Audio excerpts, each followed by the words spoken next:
নমস্কার, এনইটের সংবাদে আরো একবার আপনাদের সামনে উপস্থিত হয়েছি আমি প্রিয়াঙ্কা। বরাক উপত্যকার সঙ্গে বেশ কদিন ধরে রেল যোগাযোগ বিচ্ছিন্ন হওয়ার পর এবার গোদের উপর বিস্ফোরণের মতো পাহাড়েও ভূমিস্খলন। গুয়াহাটি বদরপুর জাতীয় সড়কের মেঘালয়ের সোনাপুরে ঘটেছে ভয়ঙ্কর ভূমিস্খলনের ঘটনা। মঙ্গলবার দুবার সোনাপুরে ভূমিস্খলনের ফলে পুরোপুরি বন্ধ রয়েছে বরাক উপত্যকা সহ পার্শ্ববর্তী রাজ্যের যোগাযোগ ব্যবস্থা। আটকা পড়েছে বহু যান। অবশ্য মেঘালয় সরকার দ্রুত উদ্ধার কাজ চালিয়ে যাচ্ছে। একদিকে পাহাড়ে ট্রেন লাইনচ্যুত হওয়ায় রেল যোগাযোগ বিচ্ছিন্ন বরাক উপত্যকা সহ পার্শ্ববর্তী রাজ্যে।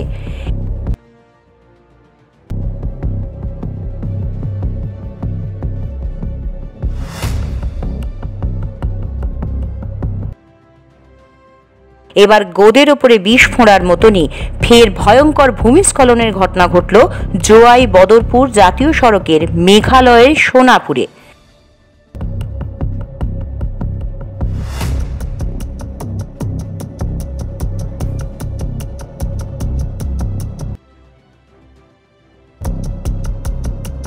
আর ভূমিস্খলনের ফলে সম্পূর্ণ বন্ধ হয়ে পড়েছে যোগাযোগ ব্যবস্থা। বিচ্ছিন্ন হয়ে পড়েছে বরাক উপত্যকা সহ গুয়াহাটি সহ বহির্জগতের যোগাযোগ ব্যবস্থা।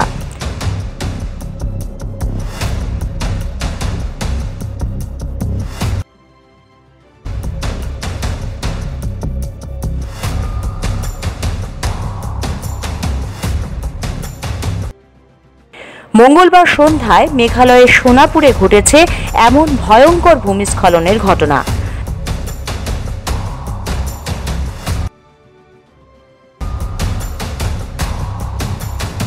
পাহাড় থেকে মাটি ও গাছ ভেঙে পড়ে একটি চলন্ত লরিতে।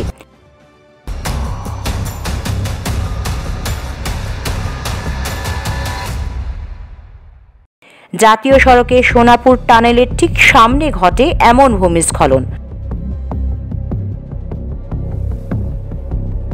সন্ধ্যায় এই ভয়ঙ্কর ভূমিস্খলনের ফলে বরাক উপত্যকা থেকে গুয়াহাটি সহ অসমের অন্যান্য স্থানে যাতায়াত করা শতাধিক গাড়ি আটকে পড়ে।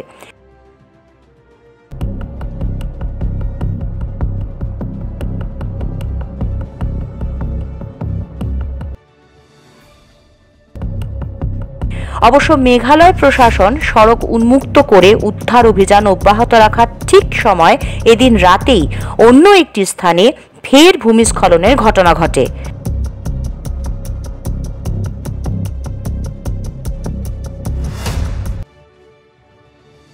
ফলে কার্যত সম্পূর্ণরূপে বন্ধ হয়ে পড়েছে বরাক উপত্যকার সঙ্গে বহির্জগতের যোগাযোগ ব্যবস্থা।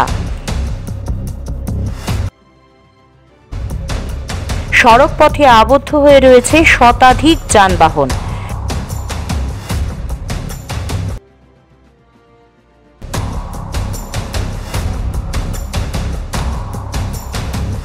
যাত্রীদের মধ্যে সৃষ্টি হয়েছে এক হাহাকার পরিস্থিতির।